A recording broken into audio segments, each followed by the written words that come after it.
don't live on planet Earth, we live on planet Ocean. We're 70% water. Largest ocean by far is the Pacific, and we've done that now. Having played with the Typhoons for a few weeks, they've really tested our patience. We've been stuck in Japan, fighting our way down across the oceans from Okinawa and the Japanese islands down to Taiwan,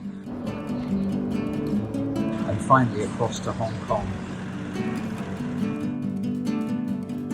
And then the big leg from Hong Kong to Vietnam has taken us away from those typhoons and dropped us down into a completely different climate.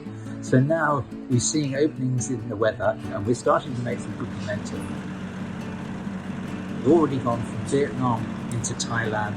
We've had a fantastic welcome from the Thai Royal Air Force. We've done the 25-hour service and we're all set tomorrow morning to get up early while it's still cool and head out to Myanmar and start our journey across to India and Central Asia.